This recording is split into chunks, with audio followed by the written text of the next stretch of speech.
Welcome, Room 6 friends, and thank you for joining me today for Teachers Read Aloud Tuesday. Every Tuesday, I'll be sharing a read aloud book of my choice that we can enjoy together. Today, I'm going to read a few poems from a few of my favorite poetry books. Did you know that April is National Poetry Month? Okay, let's get started. To begin, I am going to read my favorite poem from the book Where the Sidewalk Ends by Shel Silverstein. Hug-a-war. I will not play at tug-a-war. I'd rather play at hug-a-war, where everyone hugs instead of tugs, where everyone giggles and rolls on the rug, where everyone kisses and everyone grins and everyone cuddles and everyone wins. Next up, we have my favorite poem from the book A Pizza the Size of the Sun by Jack Prelutsky. When I grow up. When I grow up, I think that I may pilot rockets through the sky, grow orchards full of apple trees, or find a way to cure disease.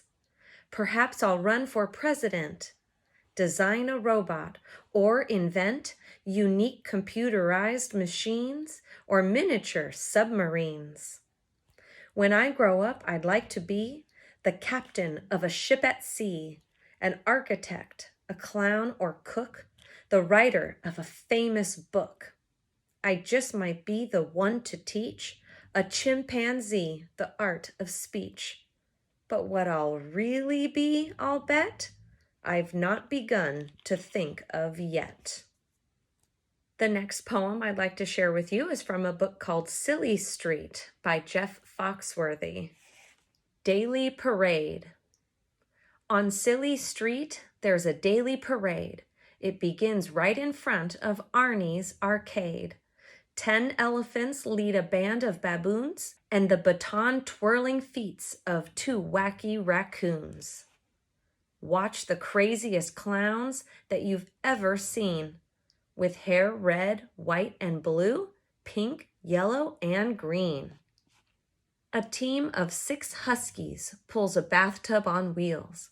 It holds Tic-Tac and Toe, the singing blue seals.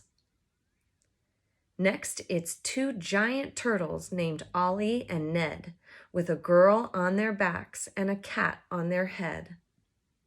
Then skunks riding skateboards and chickens that dance, and a lady on stilts wearing very long pants. My next favorite poem is from a book called Frankenstein Makes a Sandwich, and other stories you're sure to like because they're all about monsters and some of them are also about food.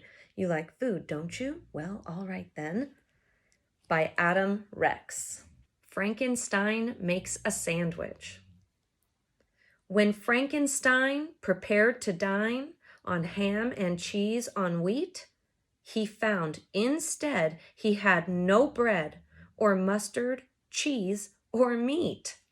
What could he do? He thought it through until his brain was sore, and thought he ought to see what he could borrow from next door.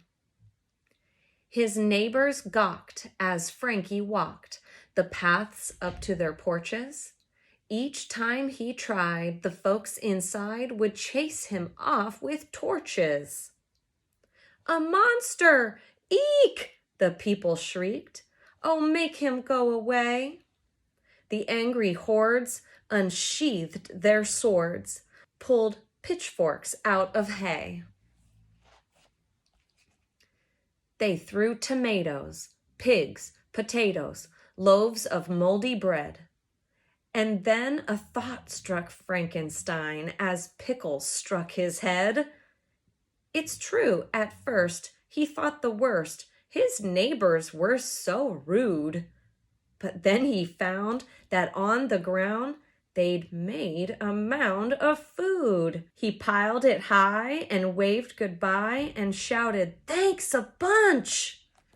Then stacked it on a plate and ate a big, disgusting lunch. All right, the final poem I'd like to share with you is my favorite poem from the book Neon Aliens Ate My Homework and Other Poems, written by Nick Cannon. Neon Aliens Ate My Homework. Okay, I know this sounds totally berserk, but last night neon aliens ate my homework.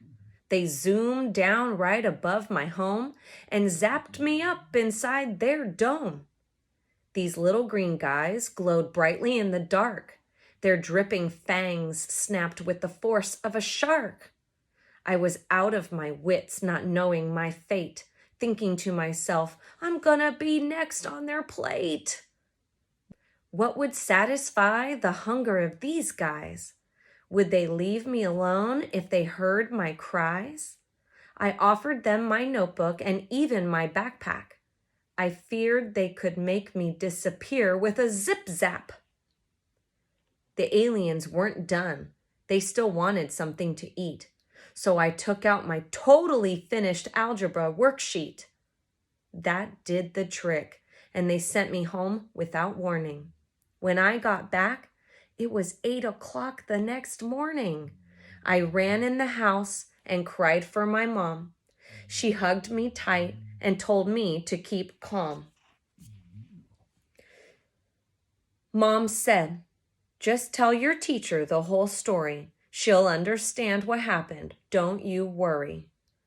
Alien invasions are common in this nation, and so are kids with fantastic imaginations. I hope that you enjoyed some of my favorite poems, and in the comment section, I'd like you to share which of those poems was your favorite, and maybe let us know of another poem that you enjoy. Okay, I'll see you tomorrow for our next Writing Wednesday. Have a wonderful Tuesday. Bye. Air high five.